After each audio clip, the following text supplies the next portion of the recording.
اور آخرت کا گھر کا شوق آپ کے دل میں سما جائے، آسمانی وحی کو اٹھانا آپ کے دل پر آسان ہو جائے، تبلیغ کرنے پر آنے والی مصیبتوں کو آپ برداشت کر سکیں، اور اگر ہم نے موسیٰ کو اپنے ساتھ ہم کلام ہونے کا شرف عطا کیا ہے اور حضرت ادریس کو بلند مکان تک رسائی عطا کی ہے، تو آپ کو اس غم سے نجات دی ہے جو آپ کی پشت پر بہت بھاری تھا، اور آپ کو لامقام میں بلا کر اپنا دیدار کرایا، یہاں تک کہ ہم میں اور آپ میں 2 کمانوں کے برابر بلکہ اس سے بھی کم فاصلہ رہ گیا تھا، اور آسمانوں کی پوری سلطنت میں آپ کے مرتبے کی شہرت ہو گئی۔ اگر ہم نے حضرت داؤد اور حضرت سلیمان کو دنیا کی چند چیزوں پر حکومت بخشی ہے، تو آپ کو آسمانوں پر قدرت دی ہے کہ وہاں کے فرشتے خادموں کی طرح آپ کی بارگاہ میں حاضر رہتے ہیں، اور آپ کے سپاہیوں کی طرح آپ کے دشمنوں سے لڑتے ہیں، اور آسمانوں میں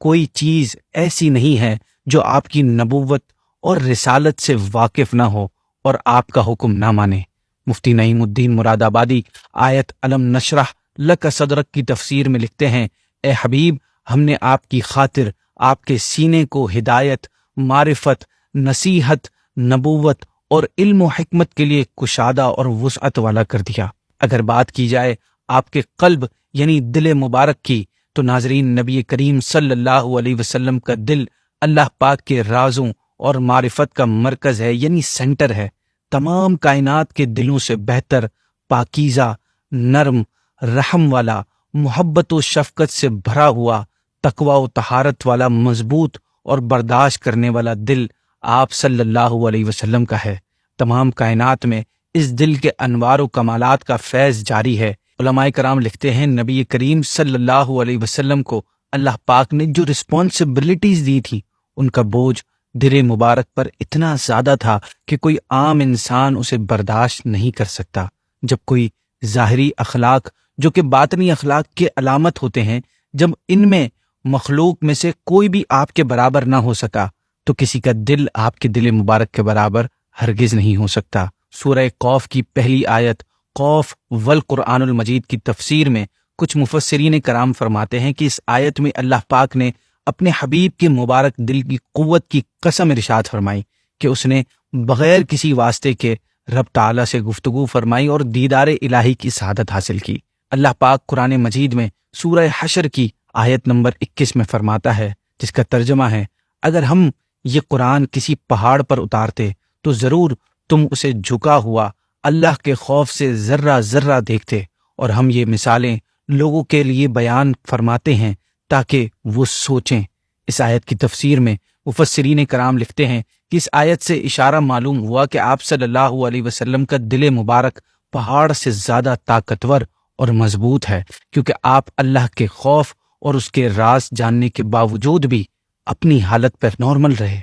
ناظرین، نبی کریم کا دل مبارک ہمیشہ بیدار رہتا تھا، یعنی ایسا نہیں کہ آپ کسی کنڈیشن میں اپنی سراؤنڈنگ سے بالکل بے خبر ہو جاتے تھے، جیسے ہمارے ساتھ ہوتا ہے نا کہ ہم نیند کی حالت میں اپنے آپ سے، اپنے آس پاس سے غافل اور بے خبر ہو جاتے ہیں۔ آپ صلی اللہ علیہ وسلم کے ساتھ ایسا معاملہ نہیں تھا۔ ام المؤمنین حضرت عائشہ صدیقہ رضی اللہ تعالیٰ عنہا فرماتی ہیں کہ ایک بار میں نے نبی کریم صلی اللہ علیہ وسلم سے عرض کیا، رسول اللہ، آپ وطر پڑے بغیر سو جاتے ہیں اور پھر اٹھ کر وطر ادا فرماتے ہیں، تو یہ کیا معاملہ ہے؟ یعنی سونے سے تو وضو ٹوٹ جاتا ہے۔ تو آپ نے فرمایا، اے عائشہ، میری آنکھیں سوتی ہیں مگر میرا دل بیدار رہتا ہے۔ علماء کرام لکھتے ہیں، یہ انبیاء کرام کی خصوصیات ہیں، یہ اسپیشلٹی ہے کہ ان کے دل ہر وقت ہر کنڈیشن میں جاگتے رہتے ہیں اور اللہ پاک کے جمال کے مشاہدے میں رہتے ہیں، اس کے قریب رہتے ہیں۔ شب معراج میں جب پیارے آقا کا سینہ مبارک کھولا گیا تو جبریل امین نے دل مبارک کو آب زمزم سے دھوتے ہوئے فرمایا، اس دل میں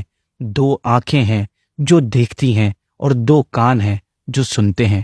امام احمد رضا خان لکھتے ہیں، دل سمجھ سے ورا ہے مگر یوں کہوں، ورا یعنی بلند و بالا،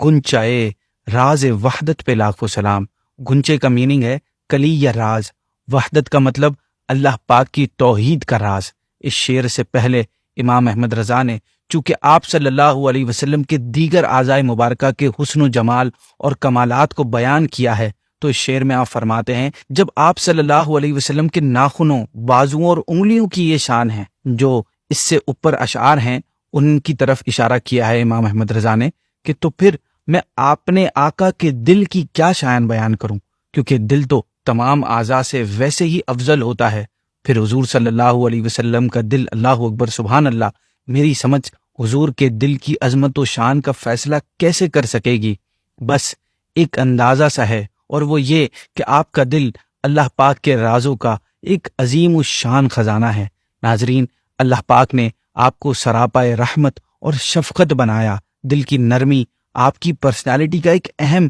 پارٹ تھی۔ اللہ پاک قرآن مجید میں فرماتا ہے، تو اے حبیب، اللہ کی کتنی بڑی مہربانی ہے کہ آپ ان کے لیے نرم دل ہیں، اور اگر آپ ترش مزاج یعنی سخت مزاج، سخت دل ہوتے تو یہ لوگ ضرور آپ کے پاس سے بھاگ جاتے۔ ناظرین، آپ کا دل مبارک امت کی محبت اور فکر سے بھرا ہوا تھا۔ حضرت عبداللہ بن عمر فرماتے ہیں کہ آپ صلی اللہ علیہ وسلم نے قرآن پاک میں سے حضرت ابراہیم کے اس قول کی تلاوت فرمائی۔ ترجمہ: اے میرے رب، بے شک بتوں نے بہت سے لوگوں کو گمراہ کر دیا، تو جو میرے پیچھے چلے تو بے شک وہ مجھ سے تعلق رکھنے والا ہے، اور جو میری نافرمانی کرے تو بے شک تو بخشنے والا مہربان ہے۔ اور وہ آیت تلاوت فرمائی جس میں حضرت عیسیٰ کا یہ قول ہے کہ اگر تو انہیں عذاب دے تو وہ تیرے بندے ہیں، اور اگر تو انہیں بخش دے تو بے شک تو ہی غلبے والا، حکمت والا ہے۔ یہ آیتیں پڑھنے کے بعد آپ رونے لگے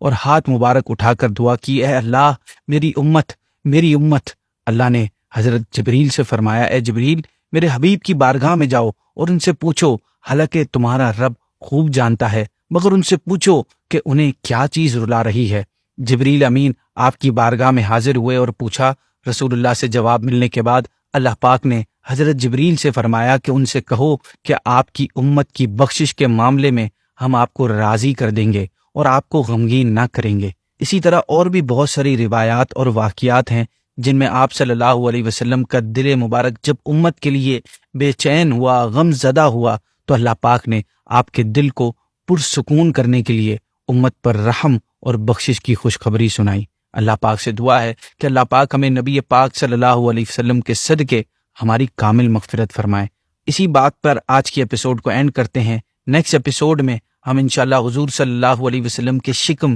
یعنی پیٹ مبارک کے بارے میں کچھ باتیں کریں گے۔ آپ کو اگر ویڈیو پسند آ رہی ہے تو اپنے دوستوں احباب کے ساتھ شیئر کیجیے، اور ہمیں کمنٹ سیکشن میں اپنا فیڈ بیک بھی دے سکتے ہیں۔ جزاک اللہ۔ السلام علیکم ورحمۃ اللہ وبرکاتہ۔